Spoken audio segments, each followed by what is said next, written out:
but truly, there's just nothing like it. So thank you for that, Kristen. All right. Phew, I see the rebuild crew. I was running out of things to say. So let's, saved by them coming back to us. So let's move over to the crew for some comedy. So those of you who might be new tonight, I actually don't see any new people tonight, but just in case I'm missing, I can't see all the screens. I see a couple newer people. So Kyle Munkers, he is a manager over at Rebuild Recovery. But he's also our comedian. So he brings us a little humor to start out our weeks. He brings us Kyle's corny comedy corner. So take it away, Kyle. You guys didn't know it, but it's actually a Monk's Solution Group takeover tonight. No, the camera's not working. All right. In the Paralympics, what's even better than getting a gold medal? Walking. Yeah.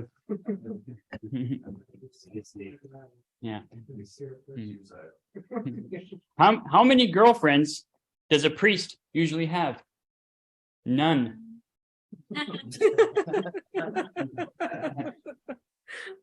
You know, if a woman sleeps with 10 men, she's considered a slut. But if a guy does, he's gay. He's definitely gay. I think my neighbor might be stalking me. I know this because I saw her Googling my name through my telescope. My nephew, Fallon, cute kid. I keep telling him, you know, it's natural and normal when you accidentally poop your pants, but he still won't stop making fun of me. Sometimes people think I'm sexist, but I'm not. I'm actually really polite. You know, when we go to the lake and I see a girl in a bikini, you know, I only ever look at the covered parts. I don't really get that one, but it's the boobs. Okay.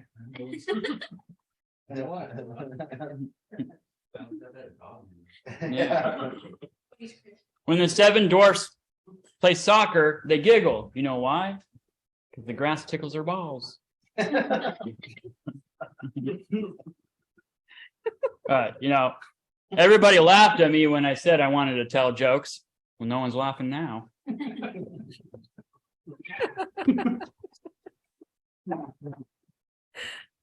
Oh, that was good.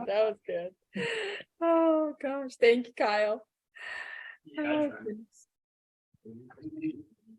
all right, I think we're good. Let's do just a quick test, Art. Okay, can you hear me? Yep. All right, we're good to go. So we've been kind of on this, started out 3 weeks ago, and we talked about insecurities and how those led to upsets. And then last week was about, what is that dinging? No, it's your watch. Yeah, it's not Travis. Sorry, Travis is messaging us. But Travis, it's just you guys. All right. Okay. And then okay, hold on. Yeah, when he doesn't realize, but coming. When he's messaging Nico, Bryce, it's tough. Nico's running the computer. All right, Bryce and Kelsey have arrived. Very good. I don't know if Kelsey's here, but Bryce is here. Okay. Yeah, Bryce and Tina are here. I like Bryce. Yeah, Bryce fits right in. He fits right in. He belongs here. Yeah. Hey, Bryce. Been here enough time. Don't leave. Bryce, are you here for a 2-day or a 3-day stay? Yeah, okay. All right. And so eventually last week we began to talk about measuring growth through our insecurities and how something used to make us insecure and it no longer does, and how we used to go into a issue with someone and be able to and get upset over it, and now we don't, and how we wade into the pool of new insecurities, and that's kind of the way to measure our growth, and that's true. And then I said, we play in this game of relationship, and through the game of relationship, that's how we test our growth. And so we kind of have two things going on here. Hopefully, you have a practice that you do on your own, and that practice is to prepare you for something. So if we're talking about growth, we're talking about issuing a practice that would help me to grow and help me to handle life differently and help me to take in my understand my emotions, my insecurities, so that I can go play this particular game. And the game that I want to play is the game, and the only game in town, the game of relationship. There's really no other thing that we do. We relate to people, and we relate to things, and we relate to our job, and we relate to money, and we relate to everything. So the game of relationship is the only game in town, and it's the only game that you can take your practice and see and play on that field and see how you score. And then you get to a point where this week we've been talking to a lot of people about the idea of fixing relationships. And what does that mean? And I haven't really, got to that. But we get to a point where somebody says, well, I just want to like talk to the person, and maybe I'd like to explain to the person how wrong they are, or I'd like to explain to the person how they screwed me over, or whatever's going on. And I've been hearing a statement a lot lately, and I heard it years ago when it happened in my life, and I heard it I see it on Facebook, and I see people say this thing all the time. They say, hurt people, and I've seen it numerous times, not just, and I just washed over me, and I thought, oh, okay, I get that. I understood it completely. Like, hurt people are going to hurt people. And I just thought it just was normal to me to hear it. And today it kind of shocked me when I replayed it in my head. Like, what does that mean? Like, what does that mean? Hurt people, hurt people. And we're sitting here talking about fixing relationships. So, and I see all these relationships. I've seen a lot of stalemates coming into our program lately, a lot of stalemates, two people that are too hurt to deal with each other. People that are just too hurt to want to fix it. And I've seen it a lot. And I'm like, what do I do? I don't even know what to say to these people, because they can't be in the same room. They can't talk. And they've got this motto now. And then I started looking at the statement, hurt people. And I thought, oh, do they? Is that something we do? I've been hurt a lot. And I don't know generally if my first reaction is that I want the other person to hurt. I think and then I hear the statement a lot about unhealthy relationships and toxic relationships. And I hear always somebody saying, there's a toxic relationship, or there's an unhealthy relationship. And I always wonder about that, because I'm in a relationships with a lot of toxic people. I mean, you would consider the planet would consider them toxic people. The planet would consider that we take in people in treatment, and the people are unhealthy mentally and whatever it is. And I still haven't found to be in one unhealthy one. And I haven't found myself in a toxic relationship. And I just started wondering how I get to relate to so many people that are unhealthy and not have an unhealthy relationship, and to not call it toxic, and to not have to give up on it, and to not say, I'm done with that person. It's a toxic relationship. And so I just kept pondering, well, what is that? And I've been, people have hurt me a lot, and a lot of people hurt. And I thought, something's missing here. And yesterday I talked to you guys about you saying you wanted to fix your relationship. And what does that mean? And you really, if you think about fixing a relationship where two people are hurt, you really start thinking, well, how the hell does that work? What do we do? Do we talk about it? Do we do anything? And then this thing kind of came to me like, what does it mean to grow and to be responsible for a relationship? What does it mean if I'm responsible for fixing the thing? What does it mean? And how could one person not interact with an unhealthy person and have it be toxic? And I thought, oh shit, there's something missing here. And tonight I kind of thought about it, and I went, you know what it is? It's forgiveness. It's like, wow, one person has to heal, or maybe not heal, but one person has to have one person in the relationship, someone in the relationship has to have the capacity to forgive. And they also have to have the capacity to ask for forgiveness. So it doesn't have to be two people. It has to be one person, but somebody has to be in a practice which calls for forgiveness. And in order for that to be true, what they have to do is they have to say, I no longer want, so one of the people say, I no longer want anger in my life. I no longer want my heart to be heavy. And what I want is I want freedom and I want healthiness. And so somebody gets to the point and they decide, well, that's what I want in my life. And you're going to see it really quick. That what you're going to have to grow is a new muscle. And that's going to be a forgiveness muscle. And you'll see unhealthy relationships continue to remain unhealthy because there's no forgiveness. No person will forgive. No person will let go of it. No person. And what both people are after is wanting the other person to beg for forgiveness, wanting the other person to martyr themselves and say, kill me now for everything I've done. And I don't know if that'll even work. But, I thought a lot about this idea of like, in your life right now, are you growing the capacity to forgive? Are you working on forgiveness? How many people have you forgiven this week? How many people did you forgive last week? And more specifically than forgiveness, what is forgiveness and what does it mean? And what it means is you understand. That's what it means. You can't just forgive. The only time, and I was even thinking about the word forgiveness, we hear it nowhere anymore. You're not going to hear the Republicans forgiving the Democrats. I watched the movie You People.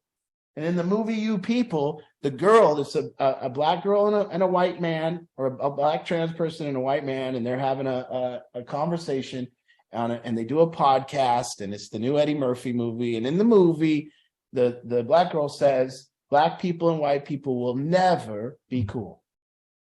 She says, never. She said, too much hurt, too much pain. No way that the Black people and white people on the planet will ever really, truly be cool. And then she likened it to somebody that cheats on the other person. Like when a person cheats and you try to have a relationship still. And it will never, will it really ever be a good relationship, or will that other person always be holding over the other person? And will the other person always be resentful? And can we really truly get there? And I thought, nowhere on TV, nowhere, anywhere, no one. The only time I've heard the word forgiveness on TV in the last 5 years is when they're going to forgive us for our student loans. It's the only time I've heard the word forgiveness. And it's the weirdest thing. It's like the government's going, we're going to forgive you. Forgive me for what? I need forgiveness on my student loan. I went to school. I took out a loan. And this is the only time. You won't see it on the news. You won't see it on anywhere. Hey, can we forgive the police? Can we forgive each other? Can Black people forgive white people? Can white people forgive? No one's saying that. No one will say that, because what we've been powered by in our society lately is only righteousness. It's the only way we can validate it anymore. We've really evolved to a people that only are validated by being right. That's it. I have to be right. I have to know. I have to Google faster you. I have to do my research. I have to be right. And if I have to be forgiven, then I must have been wrong. I have to ask for forgiveness all of the time in order to keep a clear heart. I have to seek understanding of what I did to cause that person that I hurt to want to hurt me back. And I can completely understand why. I can look at it and go, I get it. I get it. I maybe unintentionally hurt someone or couldn't help it and I hurt someone. But then we're taking it a step farther to hurt people. That's a step farther. It's like, if you hurt me, maybe unintentionally or intentionally, I'm going to hurt you back.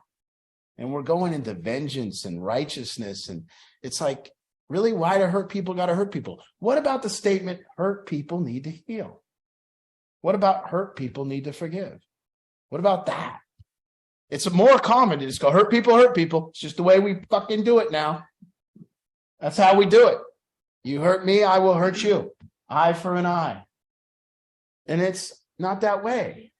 But see, as soon as you get to a point where you decide that you want to change your life and that you want to be bigger, and you come here and you say, I don't want to live in resentment, and I don't want to live Well, the first thing you're going to have to figure out if you don't want to live in resentment is you're going to have to grow this muscle to forgive. And you're going to have to get it quick. And you're going to have to understand. And not only are you going to grow a muscle to forgive, you have to get to a place where you can forgive before the person does it. You can forgive way ahead of time. I can forgive any one of you. Promise. I already know if you go use drugs and do something to, but you also, to have the capacity and grow the muscle to forgive, you have to have a starting point. And that starting point has to be that people are good. You have to start with people are good. People are good. People do not mean to hurt you. People aren't thinking of you. You're not the center of the universe. People are good. And if you start with that place that people are good, then when they do something bad, you have to see why. And you don't just get to let yourself off the hook and say, that's a bad person. I can't forgive them because they're bad. You don't get to demonize people that when they hurt you, just go, that's because they're a bad person. I knew they were a bad person and they're just bad people. Are you a bad person? Are you inherently bad? Each one of us is sitting in this room and we can't find the bad person. Each one of us, but yet here we are. All of us have hurt people. All of us have said mean shit. All of us have lashed out. And all of us got our wake in our past of people that are pissed at us. And as we come here, as you're doing this, each family members that have been through it, are we too hurt? Maybe families get to the point where they're too hurt, where they can't forgive. But I don't think it's true. I don't think that they get to the point that they can't forgive. I think that they get to the point where they don't want to forgive. They'd rather be right. And here's the definition I found today.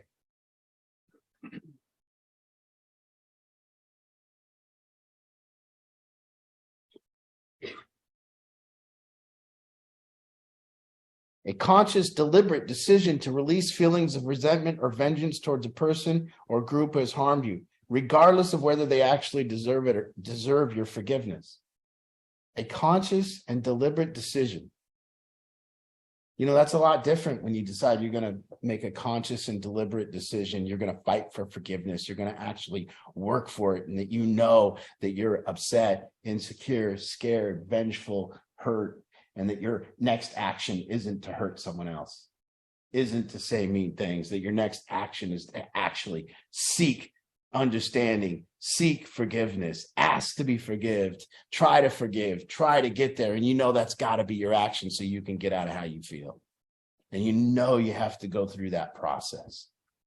So I really, really haven't seen it lately. But I did. I see some. And when I see it here, it's beautiful. When I see people forgive here, and when I see people ask for forgiveness, when I see people, then I know that's growth. People that don't grow and people that stay toxic, guess what? They also never forgive. Never. One trait that you will find with any person that you call toxic is a lack of ability to forgive, a lack of the capacity to forgive, and a lack of the capacity to seek health and understanding. So you'll look and you'll see there is a way out of a stalemate. And it's when one party decides, hey, I'm going to be big. I got to be bigger. Not I'm going to be the bigger person and I'm going to forgive here because this other person's deplorable. And even worse, hurt people. But where did it start? I always look at that and I go, but maybe you were doing something that didn't hurt me. So that I did something, but I was just doing what I was doing because you were doing that. And then what I did ended up hurting you. And now you take vengeance on me. Where does it start? Hurt people. Who hurt first? What's the deal? We can't even find the origin of it. You can't even find the start of the hurt because you can keep going back further. You can keep saying, well, that's happened. And then the person goes, that happened before that. And then that happened before that. But then that happened before that. But then that happened before that. And you can't find the origin. And all you can really come up with is what's the way out? And I've sat with family lately that's in a stalemate. And the same characteristic is there. It's a lack of forgiveness. Nobody wants to forgive. Everyone wants to be right. And here we sit. And so as we come and we see that really what it means to be responsible for fixing a relationship is the person that's responsible for forgiveness. Both sides. The person that's responsible for asking for it and the person that's responsible for giving it. That's the person who's big. That's the person who can make a difference. And so I've scoured, and I'm still trying to find somewhere where anyone's talking about forgiveness anymore. I think it's outdated. I think it outdated itself. I think forgiveness is like so late 60s. You know, in the 60s, people forgave and it was like peace and let's try to forgive. But I don't think anyone's really been into forgiveness since the 60s. The 70s started getting, there was a little bit of forgiveness still. And then in the 80s, people gave up forgiveness and they started being right. And then in the 90s really took hold. Being right was like more important. And then the early 2000s, being right got really, really strong too. And nowadays, being right is the premium. Not forgiving people, holding them and saying, I'm never going to forgive you. And vengeance is the premium. Eye for an eye, let them suffer. That's more now our style. That's Dying on the hill. Yeah, standing on that hill and dying on it. Yeah, that's our people. That's us right now. There's no way that the Republicans and Democrats are going to lead us and sit down and try to forgive. Hey, I'm seeking understanding of you. I'd like to forgive you. And I'd like to ask for forgiveness for me for what I did last year. Even our presidents aren't going to come out and say they've done anything wrong ever. Not one president has done anything wrong ever. You ever see a president come out and ask the people for forgiveness? Hey, sorry guys, I made a mistake on COVID, or I made a mistake on this. Oops. No, they're going to be right and they're going to die on that hill. And that's how we're relating to each other. We're playing the game that way. And it's beautiful when we don't. It's beautiful when there's someone pushing for either to be forgiven or to forgive. A conscious decision to release resentment. So that's all I really, quick one tonight. But I think that that's the key ingredient that mends families.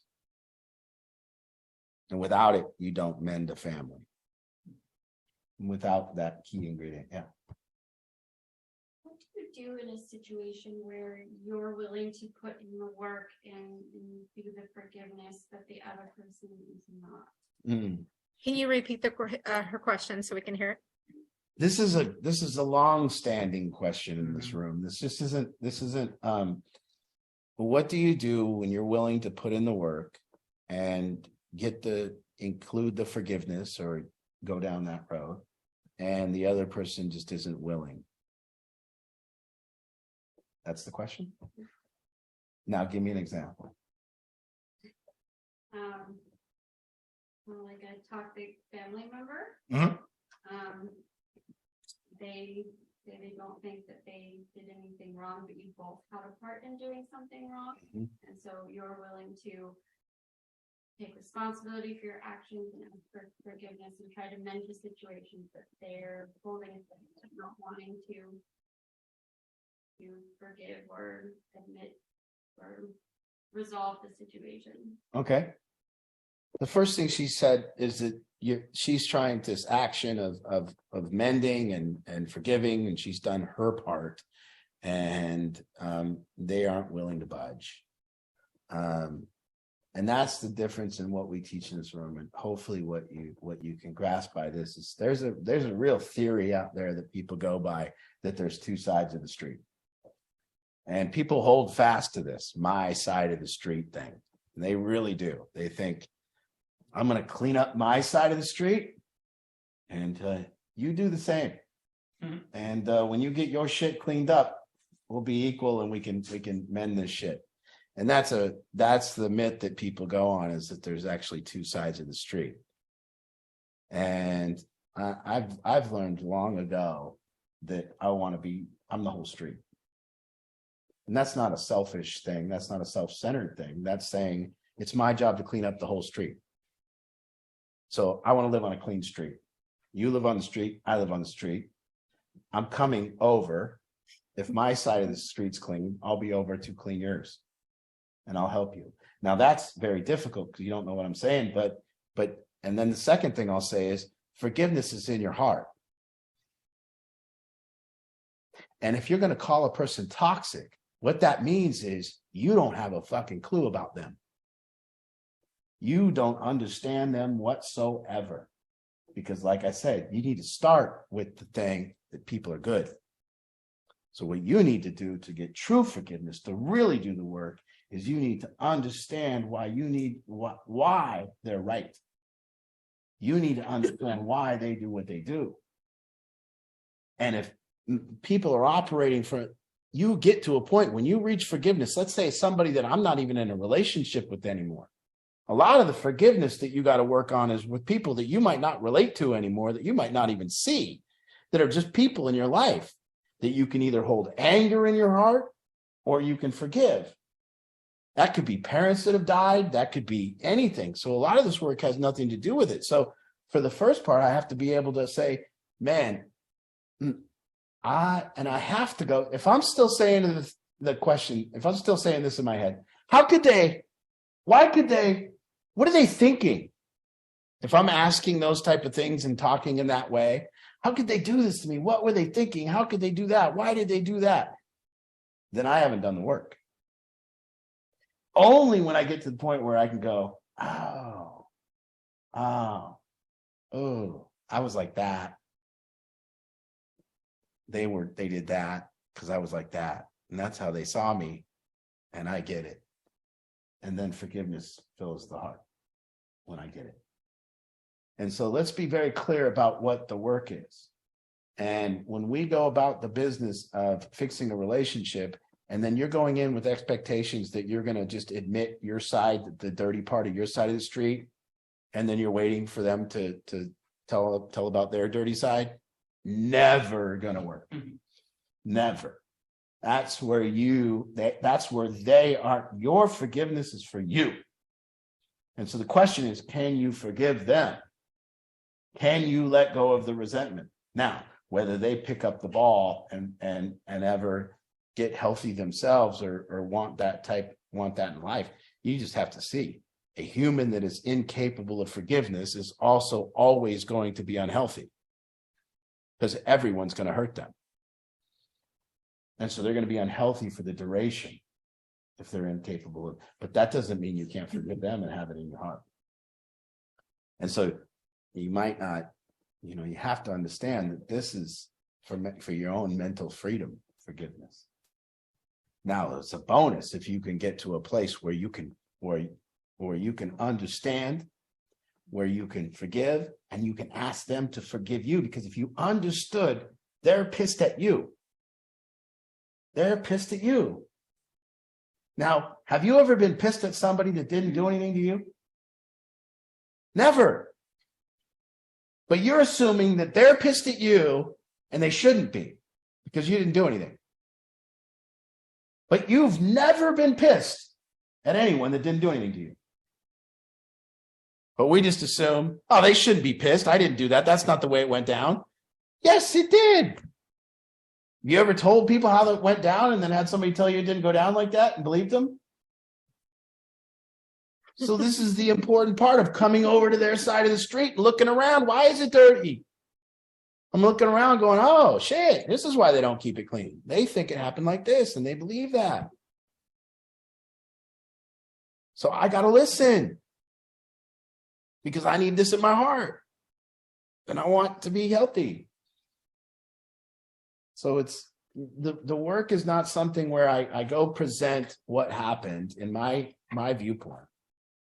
And then I say something like, and I can get how that could have pissed you off a little or whatever. And then I wait and go, now. Your turn. Now tell me what you did. Because that's just not it. It just doesn't work that way. So this whole thing is about, more specifically than forgiveness, I can't forgive until I understand. So if I don't understand them, I can't forgive them. And I have to clearly be able to draw the line of behavior and go, they did this because of this, they did this because of this, and I get it. I get it. When I did this, they reacted and did that. When I did this, they reacted and did that. When they heard it like this, they were like that. Oh my God, I'm the cause and the matter. I caused all this. And if I wouldn't have done that, then they would have never, well, I didn't cause it. Well, if you wouldn't have done that, would they be mad at you? Well, no. I like parents. They go, I didn't cause my kids addiction. I didn't cause my kids addiction. I'm like, did you give birth to them? They're like, yeah. I'm like, well, if you wouldn't have gave birth to them, would they be an addict? No. Okay. You really screwed them up. If you really look back to the origin, I mean, get all these addicts in the room, caused by birth. Yeah. Yeah. Who asked you to give me birth? I was just nothing. Now I'm something. You did it. I forgive you.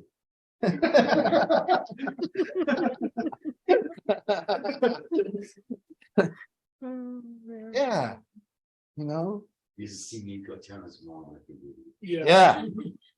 I was actually thinking that pull that next time. But I think that the one quality that this program can become a healthy program. And this program is a healthy program. And I think that the reason we're a healthy program is forgiveness. Our program has no lack of forgiveness. It forgives. It forgives and it allows and it seeks understanding. And as we forgive and allow and seek understanding, we get better as people and better as a program. Now I could see Bryce and go, Bryce, not going to screw us over again, are you? You're not going to come here and just screw us and leave. And it's not, that's like, I get it, dude. You're trying to quit dope and you've been on dope a long time and then you don't have any dope and you're sitting here. Yeah, it's like, that sucks. I mean, there's not much to understand. But now if I want to be righteous, and if I want to be validated, and I want to make myself out to be better than Bryce, and I want to make myself out to be I would never do that kind of guy. How could he do that to us? What is he thinking? Where's the respect? People should be more respectful. And I can get real righteous on it. And I can end up being real angry and righteous. And I can get high on that because I can point out that I'm better than you and I'd never leave. I would stay and I'm sober and you're not. And you're just worse than me. And I can do all that bullshit. Or I can just seek understanding and forgive and not have any anger in my heart and not live on that fuel. And you can live your life. And if it gets better, hell yeah. And if it doesn't, well, that's going to be of your own making. It's nothing to do with me. And so I live free. You can come here 100 times and leave if that's what you need to do. We're all good, man. Yeah, but don't leave. Yeah. But you can't. But we're never going to not forgive you. You can probably steal my car. I forgive. Oh boy. No, I've forgiven the person who did steal my car already. Yeah. There's no hatred in my heart. That's true. None. He stole my car, but there's no hatred. I get it. I understand. I understand the goodness of what you did. I understand your motivation. I understand why you did it. You didn't do it for yourself. You did it for someone else. I get it. I see you. No hatred. Kind of shocking hearing your car roll out at 5 a.m, but hey. Art. Cam comes in, knocks on my door at 5:30 in the morning. Art, you in there? Yeah. So you're not driving your car right now? No. Well, someone is. The good news is it was out of gas. Like it was real low on gas. So then when I picked it up at the tow yard, it had like almost a half a tank. So the car thief had to put like $8 in or like $18 in my tank. It's like you had to put gas in. Nice. You know, you like steal a car, it's on, the lights on, you're like, damn it. That's what happened. The gas lights on. He's like, damn it. Now you're pulling over at the gas station. Oh, No, my- we don't got money either. yeah. The poor guy stealing cars. So how much money could he have? You know, maybe a stolen credit card to pop it on. Yeah. Well, then he could have filled it.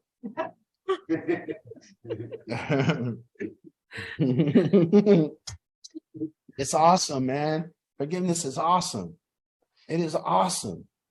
It is awesome to clearly know, and you got to know in your heart whether you got it or not, but to clearly forgive and to clearly understand. Oh my God, it's awesome. And to have people do wrongdoing and to not be able to not have to hurt back and actually take their pain and take their hurt and take it in and go, I got you, man. You can give me as much as you want. Bring me all the pain. Everyone always says to me, like, Art, you're upsetting me or something you used to. I always used to say, I know. You do look upset. But you can't upset me because I'm doing the work and I'm practicing. And I know that I only get upset because I'm insecure. So as long as I can secure myself, there's nothing you can say or do. And I can keep working until I feel the point where I can't get upset. And I can work and I can work and I can work. And then when I do get upset, I can see it. And I can see the way out, understanding, forgiveness right away. You didn't mean to do that. Used to do solution group. There'd be 100 people live in the room or whatever. And we're so self-centered. I'm so like, everything's about me. And somebody would get up to like, you know, go pee. And I'm like, oh, they're leaving. They don't like what I'm saying. And then go to the bathroom. Like, oh, good. He's just peeing. It isn't about me. He just has to pee. And everyone that gets up, where's he going? He doesn't like what I'm saying. Got to pee again. So we sit here with the practice and this practice of understanding mindfulness, understanding when we're upset, when we're not upset, understanding when we're angry, understanding when we're not, coming to the conclusion that it's not the problem what you did. The problem is that I'm angry about what you did. And it's not the problem about what you did. It's more that and that doesn't need to change what you did. What needs to change is how I feel about what you did. And you get to the point where you start realizing that it's not what's happening, it's the problem. It's the anger that you have about what's happening that's the problem. And that's the real issue, is the anger. And that's, and you get there, and then you realize a practice of like, why am I angry? I'm angry because I'm insecure. Well, what am I insecure about? And you just work through it all and start getting there. And that's this beautiful practice. And then you go play the game. There's always a more fierce opponent out there on the field. So as you dominate these certain opponents and you get past, then you'll go out and there'll be another opponent to slay and something else that's causing you anger and resentment and hatred, and they'll be bigger than the last person. And, you know, it never ends. And so you never stop growing and you never stop practicing. And then you'll see there'll be moments of big time. And when you know you're doing well is when nobody else thinks you should forgive the person. That's when you know you're doing well. When everyone else is telling you to stay angry, when everyone else is telling you, do not forgive that person. And you're like back in their life. And you're like, they're looking around at you going, how can you let that person back in your life? And you go, because I'm big. Because I've practiced. Because it's okay, because you can't hurt me. I don't care how hurt you are, what you do. I get that you're hurt and I'm sorry. And if you want to hurt me still, go ahead. We'll see how you do. But you remember that your toxicity, that your life is measured. A great life for sure is going to be measured on how many times you forgive. And the greater the life, the more times you will forgive, 100%. And if you've lived the last 10 years and you haven't forgiven anybody, I already know your life sucks. I already know. I already know it's filled with anger and resentment and isolation, and it sucks. And that's because it lacks this key ingredient to health, which is forgiveness. And More, remember, when I say it's forgiveness, more specifically, it's understanding. Because you can't let go of something that you can't let go of. Somebody has to rip it out of your hands. Well, what do? I can't forgive them. I know, because you don't understand them. You're still wondering how they could do what they did. And you haven't really looked hard enough at why they did what they did. And by that, you haven't looked at what actions led them to do what they did that you did. And if you get clear, you'll see. I'm the origin of all of it. Thank God.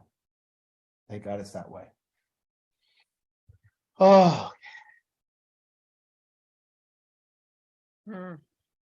So good. I have a lot of folks that won't. Early consultations, a lot of people that I used to do, they left. They don't want nothing to do with me. And they go, why do you think that person doesn't want anything to do with you? I get it. I get it. I wasn't very nice all the time. I was very truthful, and sometimes people that are very truthful aren't very nice. You got to try to figure out a way to be truthful and nice at the same time. It's a whole thing. It's a trapeze act. It's a high wire. You know, how do I be truthful and nice? Oh shit, this is gonna be tough. All right. Anybody out there, comments, questions? We welcome all of them.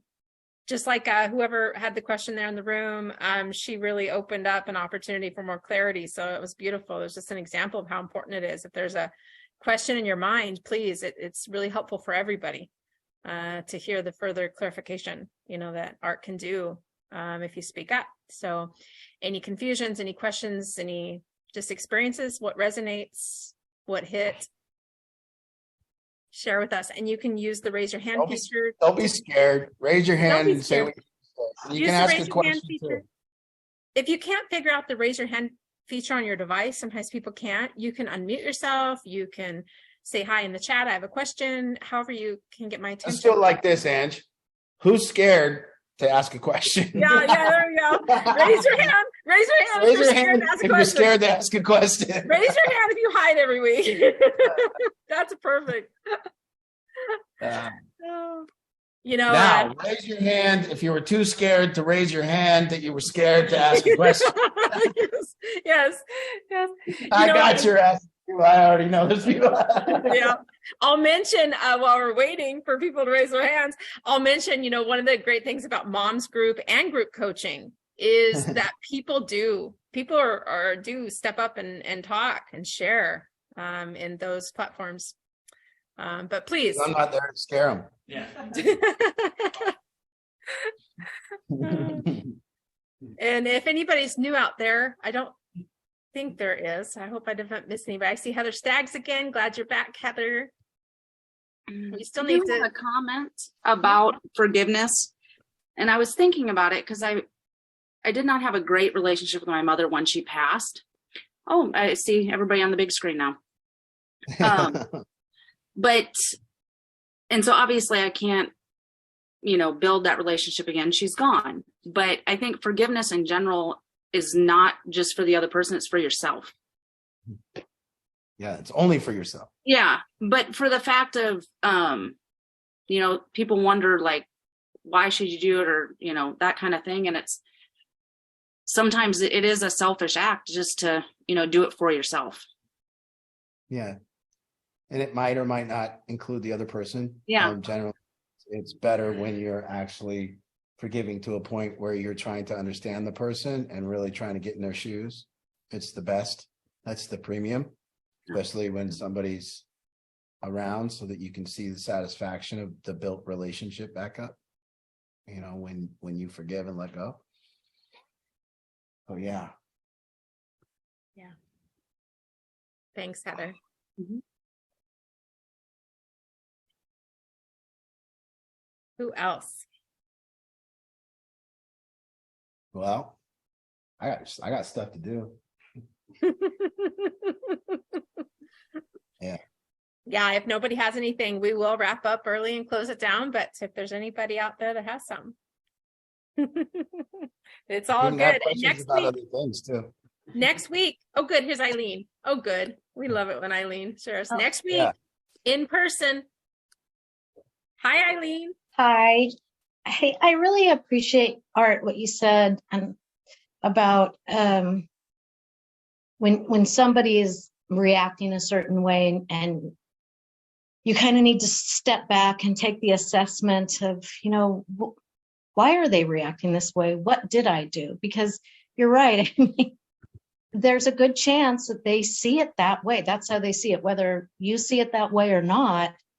Whatever, something that you did makes them react that way. And I don't know, I had an experience where I had to do that. I really had to take a close look because I thought, what did I do to deserve this treatment or behavior? It was crippling. And then, finally, I can't remember, maybe somebody said something, that's how they see you. And you're just going to have to accept that. So their reaction and what was coming out of their mouth is almost like a mirror of maybe what they saw come out of your mouth and a reaction that you put. That's it's very humbling because you don't like to think of it that way, but there's a good chance if somebody's reacting to you in a negative way, it is a reaction to something that you did. And anyway, I appreciate that because I think It's so good. And it's even when you really look at it in your own experience as a human being, have you ever been saying that it is that way ever? And ever believed that it's not that way? Right. Like we as human beings, when we say, I see it like this, it's 100% that's how we see it. That's how we see it. And it's not like maybe we see it that way, or maybe somebody could get next to us and see that it's that way. It's that way. And so when we listen to another person tell us how it is or how they see it, we're like, maybe. I'm like, oh, maybe they do see it that way. And it's like, not a maybe. It's like they see it that way. 100%. And then we go down the road of trying to talk them out of seeing it that way. you just accept it in some cases. You just have to accept it and hope to move on. It's like, that's how it is for them. Just like it is how it is for me. Yeah. And so I can either take how it is for me or I can take how it is for them and forgive them. I can either buy into one of the two viewpoints. And, when I buy into the other viewpoint that it's not, that it is that way, that's how I get to forgiveness. So I must. But if I waver and I go back and forth and I can say, yeah, but I can never get to forgiveness. Yeah, but that's not how it is. They It'll see just it that keep way. going on. Yeah. yeah, they see it that way, but that's not how I did it. That's not what I did. And it'd be nice if they did see it that way, and then we have new information for them. That's great too. And we can go, oh shit, you saw it that way? Oh my God, no, I didn't mean it that way. That's good. Those are the good times. Right. Yeah. But you do have to get to that point that you can just go beyond that and say, well, oh gosh, no, I didn't mean it that way. Yeah. But in my situation, that was it. I didn't mean it that way. I was like, oh my gosh, you took it that way. You're kidding. Oh my gosh, no. Yes. And I don't know if they're completely convinced. And I just have to accept that. I do. And it's something we hopefully don't bring up a lot. It's with a close family member, but yeah, it's one of those things. Yeah. Well, thank you. I appreciate your perspective on that. Thanks. That's that place where you just get hopeful that one day they forgive. You just get hopeful and you want it so bad. Christy. Well, kind of goes along with what you just talked about, but I kept thinking about when you said, how do you combine being truthful with being nice? When it just kept repeating in my head, like, how do you do that? And sometimes I do feel like the more truthful you become and you try to be calm in your honesty and say things in a certain way, people just don't want to hear it a lot. That's what I feel. But I think that I'm sorry, I missed what that last woman's name was, but what she just said about just kind of letting it be, like accepting that they don't maybe like your truth, right? But people have to want to discuss too. They have to want to engage in the conversation and be truthful along with you. Do you feel like that's correct or let's be clear. I think that let's say I'm dealing with somebody and I want to be honest and I want to be truthful.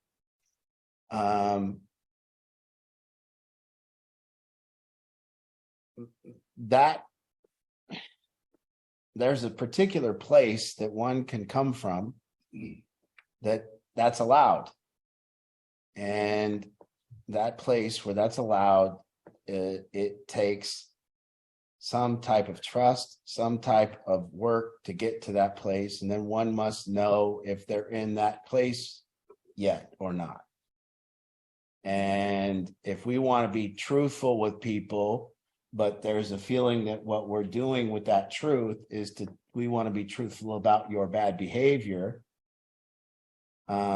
that's always going to be very dicey because we're not there yet. So some people say, well, I want to say my truth. And the truth is, I want to tell you how bad you behave. And I want to do it in a way that whatever, but I want to be able to clear it. And that's never going to work. That's not the truth no one's looking for. So when I say that I want to be truthful, but I want to be nice, I have to get to the truth. It's commonality where we would both agree that it is the truth. You see what I mean? And I have to now, to get to that place where it's common that we both agree that that's the truth, I have to, and this is up here. This is like, when we get to that place that we both agree it is the truth, the way we got there was I understand you completely first.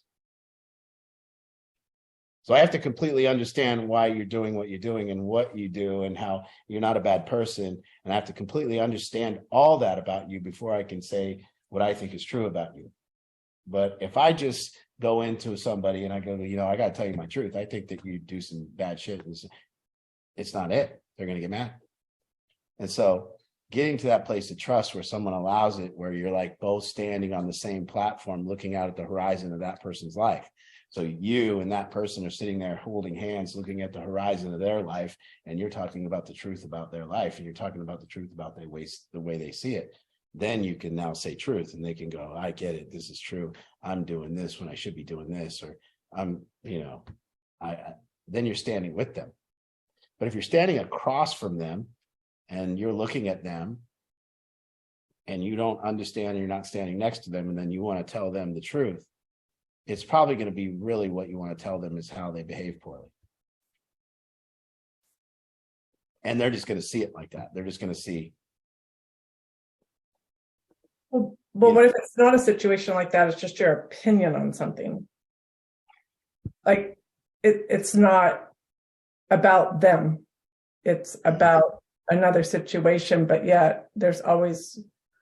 Yeah, I lose. Like I said, when I began to share my opinion, I'm going to lose 50% of the people I'm in a relationship with. I mean, it's always a dicey thing, and opinions are dicey because if they have an opinion and then you say, well, but I have this opinion and I want to be truthful, that's fine. And that's where you just need to let it go. That's where you're better off not stating your opinion, but rather looking at why they have their opinion. Yeah. And then Well, okay, so being open-minded. once you move over to that place where you're standing next to them, seeing it their way, Yeah. right? And standing on the horizon of their life and seeing it their way and understanding their opinion completely and Yeah. how they got to that opinion and what experiences led to that opinion. Now, all of a sudden, you can maybe say your opinion and kind of move them over to the horizon of your life and show them that way. But it only starts when you exactly what I said before. There's a place of commonality where you've sought an understanding of them and you've got to a place where you understand their opinion completely and get why they think how they think. But if you're still thinking to yourself, how could they think that way? That's so silly. And then you want to tell truth, nothing's going to happen. Okay. So it's always the first movement. If I want to be very truthful in a relationship with someone, I have to seek understanding of them wholeheartedly first. So, And I have to do very little work and self-disclosure about them understanding me and me explaining my viewpoint. And my viewpoint in relationships, my viewpoint it doesn't matter at all. My viewpoint has no basis. that makes sense. I get it. I get that part. Yep. So a lot of listening. Yeah, like what's Amazon's when I get a package delivered from Amazon and it's ripped and it's not good and it's not on time, and then I tell Amazon my viewpoint. I don't give a shit about Amazon's viewpoint. Amazon started coming back to me and explaining their viewpoint. Listen, we got a lot of packages going on here. It's a tough job what we do.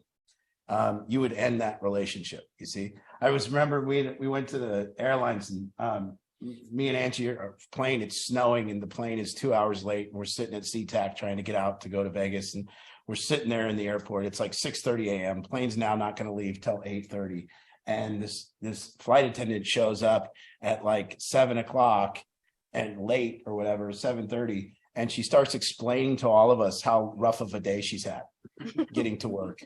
You know, I mean, like you guys all show up for treatment, and I just explain to you how rough I've had it lately. You know,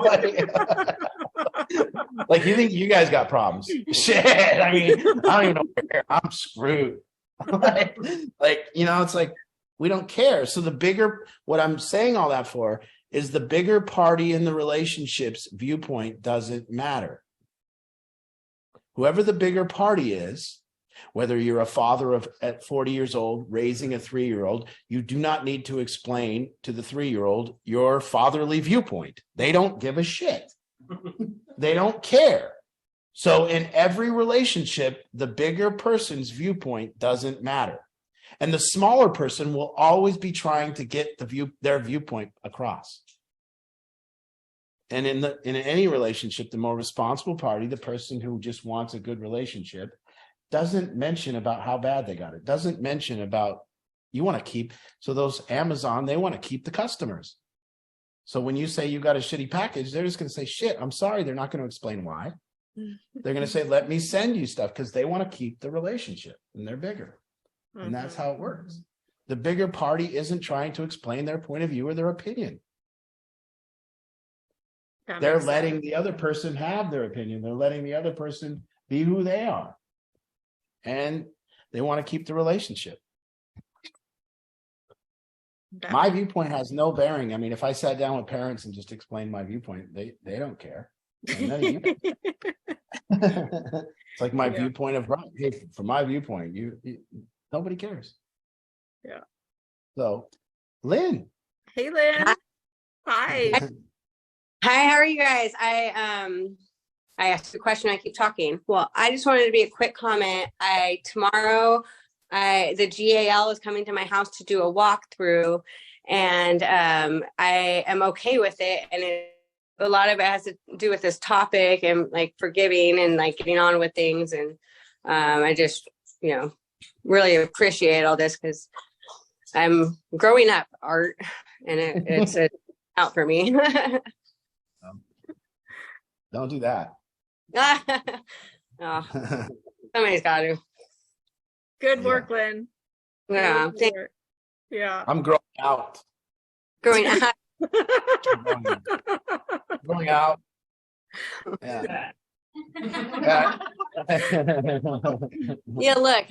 So, You know, so many people have called me fat. You know what? I forgive them. I forgive them. You know. the forgiveness. Yeah. I just forgave Kyle already for calling me fat. Oh, good. He's putting. I missed a. You're Thanks, a little Lynn. choppy, Lynn. It's cutting in and out. So Yeah. we got the But- gist of what you said, but it's choppy. So, but so good to see you. Yeah, thank you. You too, Lives in guys. the Ozarks. She's done Lynn some lives good in work. the Ozarks. Lynn's done good work, working on getting custody of her son back. Good work.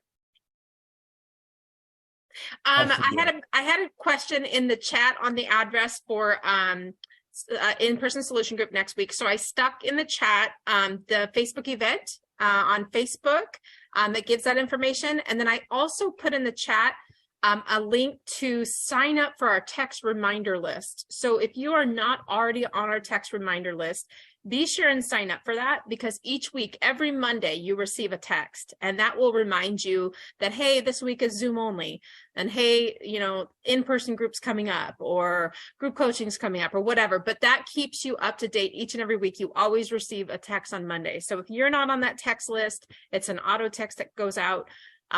Make sure to do that. You can also sign up if you can't figure out on your device how to click that chat to get that link that I just put in there. You can sign up from our website too. So battlefieldaddiction.com. On the main page, if you just scroll all the way down, on the left-hand side, it says sign up for our newsletter. And then on the right-hand side, it says sign up for our text updates. Two different things. Our email list is you get an email maybe 4 times a year. And then our text reminder list is on the right side. So you want to put your text number in there, and you get a weekly reminder of what's happening. So you're never confused on when to show up at Orion for a live group. When are we on Zoom? When are we taking the week off? That kind of thing. So be sure you're on our text reminder list. And if you're confused and can't figure any of that out, you could also just personally text me and say, can you send it to me directly so I can sign up? And I'll do that too. All right. Anybody else out there? This was really good. This was a really good topic. This is one of those topics that I'm like, oh my gosh, I want to review. I mean, I actually do that every week, but I can already think of people that I'm like, oh, they're not on tonight. I got to send it to so-and-so. We also have our YouTube channel, which we upload our solution groups each week on too. So you can search Battlefield Addiction and find that, but this is a good one to have. I think there's I think we don't talk about, people talk about pain relievers and drugs, and they talk about addiction, and they talk about being addicted to gambling or porn or drugs or sex or shopping or whatever the smorgasbord of addictions are. But people don't talk enough about the number one pain reliever in the world, which is complaining and righteousness.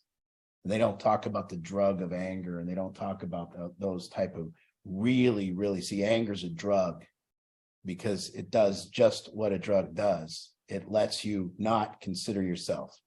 It lets you leave the concerns of you and move to the concerns of other people's behavior. And it fuels you and gets you high on righteousness. And for the time that you're angry, you're not there. You're in anger. And that's a drug. And you lose yourself in that, and you stay in it, and it's very, very addicting. And anger is not the addicting part, it's the righteousness. It's the being right and the power that it has, and building your case for how right you are. And that's a drug, and people get high on it. And righteousness is the drug. And to understand that you don't want to take that drug anymore, because it's just another one. Because it takes me away from considering my own concerns. It takes me away from my kindness, my compassion. It takes me away from being present. It takes me out of life. And I don't want that anymore. And then when you decide, I don't want that anymore, and I don't want to do that drug, there is only one Suboxone for anger. And that Suboxone that you take is forgiveness. And when you decide you want to detox off anger, the only detox medicine is forgiveness. And the only way to forgive is to understand. So now you have to go and you have to seek understanding and you have to actually work for it. And you get to a point where you say, I've done the work. And what that no longer means is that you've explained yourself. It now means that you stand next to them and you hold their hand and you look at from their perspective and you see it and you get it and you go,